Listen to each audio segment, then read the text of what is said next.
Super Mario Galaxy and its sequel, Super Mario Galaxy 2, are some of the best games ever made. Released in 2007 and 2010 respectively, these games blew critics and audiences away with their ideas and creativity.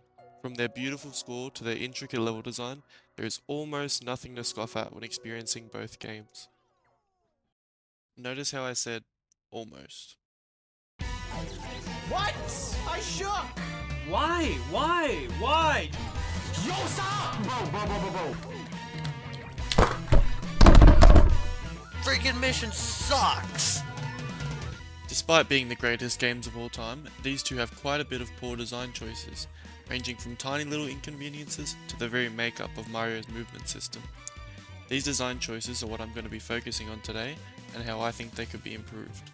Now please take note, I'm not a game developer, and I don't think I could do a better job than the people who crafted this game, but I'm rather nitpicking and dissecting some interesting choices which, in the grand scheme of things, doesn't knock any of these two games as a whole. I absolutely adore these two games, and they are some of my favourite games of all time. Just because they aren't perfect doesn't mean I hate them or even dislike playing them, even for a second. Now with that out of the way, let me start with the first and maybe biggest poor design choice. In both games, you know there are two main abundant collectibles that appear frequently in every galaxy: coins and star bits, which both have different uses in each game. Firstly, I want to talk about coins. Coins in Mario Galaxy 1 are almost useless. They provide little to no value apart from giving Mario health. Sure, they contribute to the high score for each star, but does anyone actually care about that? Oh, and they give you a 1-up if you collect 50. Cool, I guess. In Galaxy 2, they are implemented a little better with the introduction of coin lunas, who appear in some galaxies and they require a certain number of coins to be collected to unlock a new planet, which grants an extra star in that galaxy. Now, having coin lumas in Galaxy 2 does help give coins more value, however they're not in every galaxy, which can often frustrate the player when they come across a coin luma and they haven't been collecting all of the coins they see, especially considering there is little opportunity for backtracking the levels. I'm not sure if it's just me, but I don't play every level trying to collect all the coins, as it's tedious and only benefits when there is a coin luma, which only appears in 7 galaxies in the game. Apart from the annoying coin lumas in Galaxy 2 and a small health replenish, coins have little to no value in either game and could have been integrated with the other collectible, star bits. Star bits are the game's most iconic collectible and one of the defining visual elements of these games. There are thousands of these things scattered throughout both games, and they serve as the main collectible and one of the most popular in the entire Mario franchise. Despite their abundance, I think they could have been implemented better to make the game more fun. In Galaxy 1 and 2, collecting star bits actually isn't pointless, as they can be fed to the various hungry lumas to unlock more galaxies and planets, and can also be shot out of the star cursor, which can stun the smaller enemies and give the player an easier time. Personally, I never shot any star bits on purpose in any of my playthroughs, as the game's smaller enemies are already easy enough to deal with even for a casual player, and they don't even do anything to the bigger enemies or bosses. The main problem I have with star bits is how you collect them. You can get Mario to run into them and collect them just like coins, however the main way you collect them is to use the star cursor to hover over them. Using the motion controlled cursor to collect all of the star bits can often be annoying and lead to deaths when trying to focus on both star bits and Mario.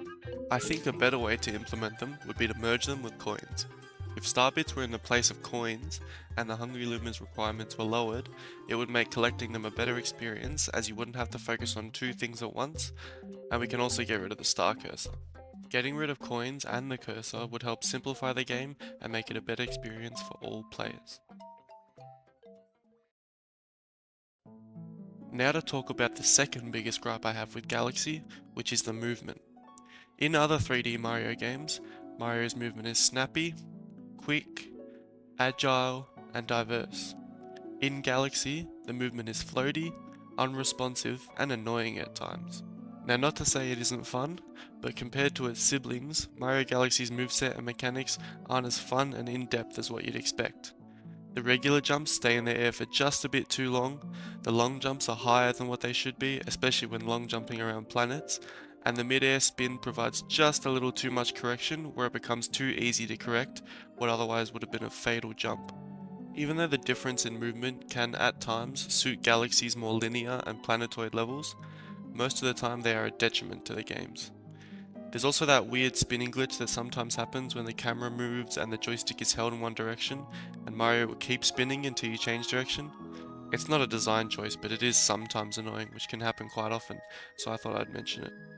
The movement can also frustrate the player when they are going for the purple coin stars, which some of them take quite long to complete, and one slip up can send Mario straight back to the start. Mostly in Galaxy 1, there are purple coin prankster comets on some levels. Some challenges have a time limit where you have to collect enough purple coins before the time runs out, and some don't have any time limit, where you have to collect every single purple coin to get the star. The worst and most frustrating stars are the latter.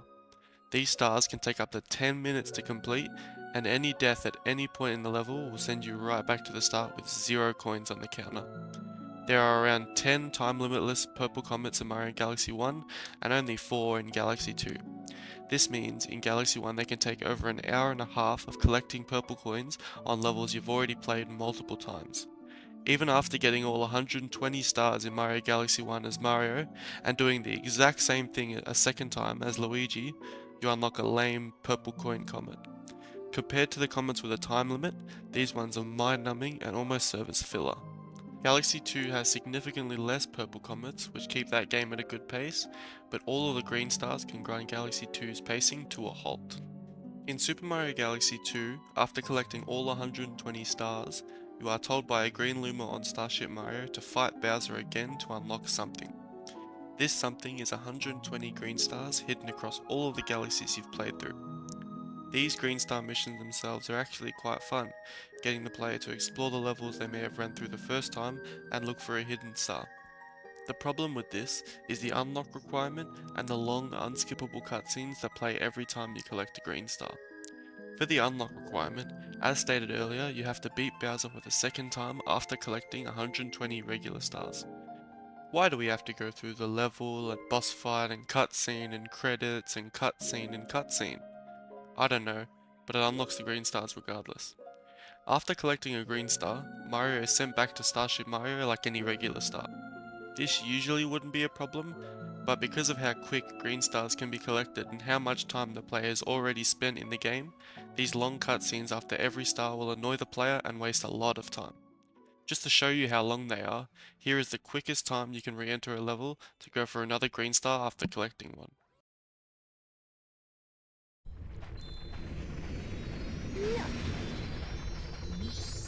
Oh, yeah.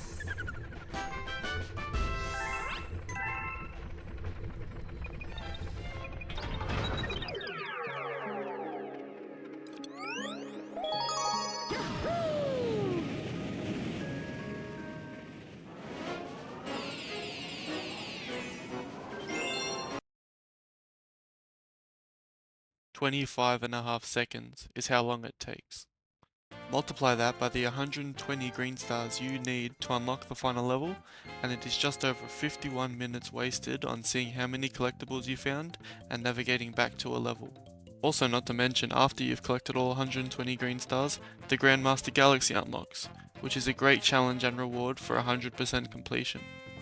After completing the first star in this galaxy and its comet medal, the Prankster Comet doesn't unlock. To unlock this Prankster Comet, you must collect a sum of 9,999 star bits in your counter, which isn't explicitly stated and is only hinted at by Lubba. This requirement forces the player to replay levels they've played many times at this point to collect star bits until they max out.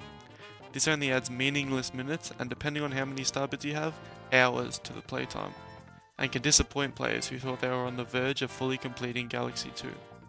Staying on Galaxy 2, the hub world, Starship Mario, is a significant downgrade from Galaxy 1's Comet Observatory. In the observatory, the sweetened music chimes throughout it while you explore and go into the domes, themed after rooms in a house. The domes unlock slowly throughout the game as you complete more galaxies, which keeps the player motivated to keep playing and unlock all of them. Starship Mario, on the other hand, is still fine for what it is, but doesn't hold a candle to the magic of the Comet Observatory. The whole hub world is on a planetoid shape, which may fit the theming of the galaxy more, but it makes it very easy to disorient yourself and lose sight of where you want to go. The level select system is much easier to get to the exact galaxy you want to go to, but it loses all of the charm of going into each dome with a different theme. What's very cool, however, is how different NPCs join Starship Mario as you complete the galaxies with the NPCs in them. This is a great addition which builds upon the theme of exploring the universe and makes the hub world feel more alive and diverse, compared to the Comet Observatory, which sometimes just feels empty.